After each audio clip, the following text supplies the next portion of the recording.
उसे अवसर मिलता है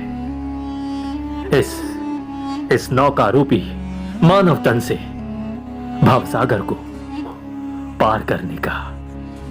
उसे अवसर मिलता है मुक्ति अमरता के साथ सत्य, शांति, आनंद को प्राप्त करने का, अद्वैत तत्व में प्रविष्ट होने का। हाँ महात्मा बंधु, इस मनुष्य तन का, इस देव दुर्लभ मनुष्य तन का यही एकमात्र परम लक्ष्य है, परम गंतव्य है। और ये उपलब्धि, प्राप्ति बगैर उस पूर्ण परमात्मा की, पूर्ण अवतारी की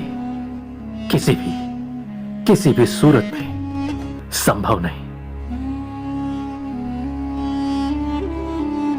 और उसकी कृपा के लिए उस मुक्तिदाता, मोक्षदाता, परम विधाता, तारणहार, पालनहार के प्रति अनन्य प्रेम रखना होगा।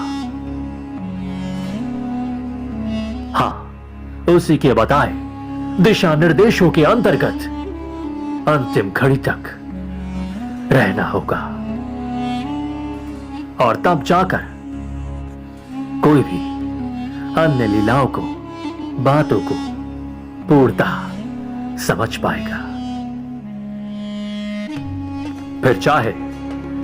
फिर चाहे वो राधा का प्रेम हो, सुदामा की मित्रता हो, अर्जुन का सद्भाव हो, या वीर बर्बरीक का बलिदान हो।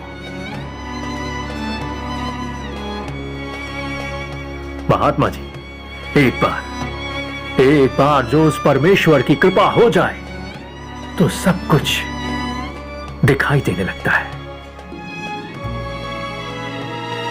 हाँ, सब कुछ।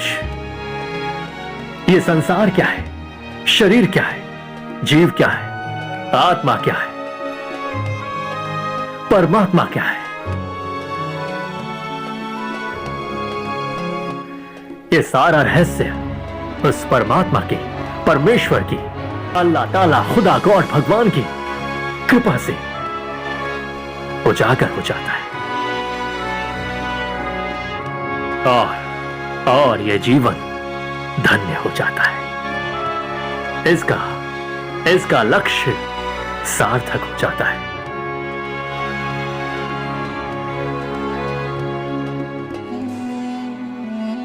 महात्मा जी, कार्यक्रम से सदानंद को कोई दिक्कत नहीं, क्योंकि कार्यक्रम अच्छा था, ठीक था, मनभावन था, लेकिन सिर्फ मनोरंजन की दृष्टि से।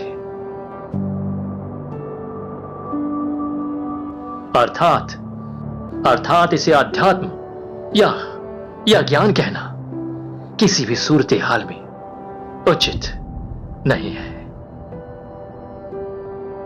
सद्भावी सत्यान्वेषियों वार्ता होते हुए अभी 1 घंटे भी नहीं हुए होंगे कि महात्मा जी के अंदर एकाएक अचानक एक विचित्र सा परिवर्तन दिखाई देने लगा।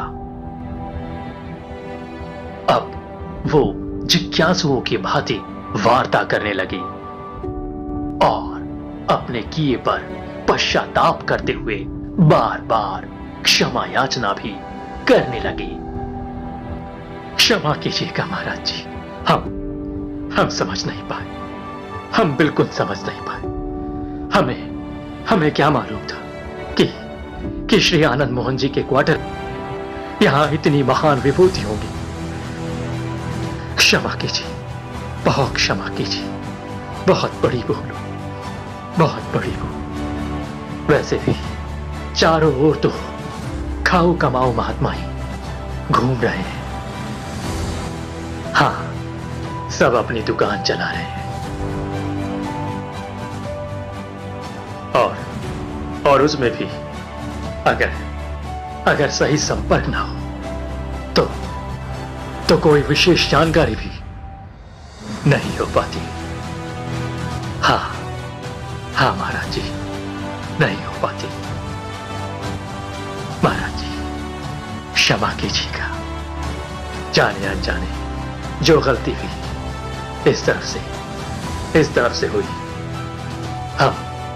हम उसके लिए आपसे बहुत क्षमा मांगते हैं, बहुत क्षमा।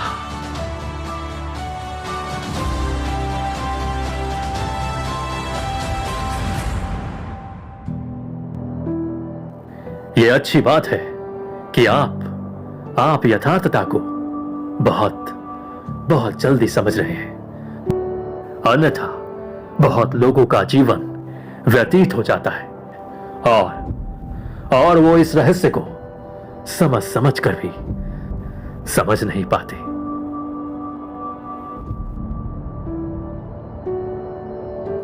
और अगर समझ भी ले तो इस पर चल नहीं पाते, टिक नहीं पाते। वैसे महात्मा जी, आपके कथावाचक कल्लू भाई को इस संदर्भ में आमने सामने वार्ता करनी चाहिए। अरे महाराज जी छोड़िए, ये कल्लू फल्लू क्या बात करेंगे आपसे, वो तो बस नाचने गाने और लोगों को रिझाने के लिए है। ये सब क्या जानेगी कि अध्यात्म क्या है, ज्ञान क्या है, आत्मा परमात्मा का स्तर क्या है। इन्हें वही खुश रहने दीजिए, इनके लिए वही काफी है।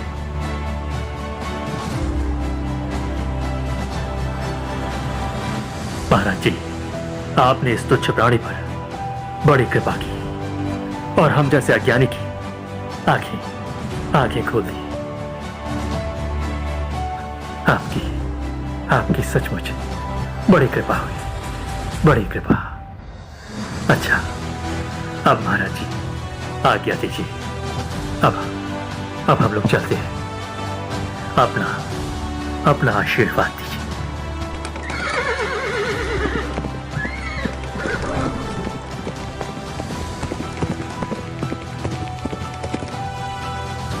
ये सारा दृश्य देख श्री आनंद मोहन जी के हर्ष का कोई ठिकाना ना था। वाह, एक और लीला, आहा, अद्भुत लीला, अविस्मरणीय लीला, अलौकिक लीला, अपरंपार लीला। हाँ, भगवान की कृपा, भगवान की लीला सत्य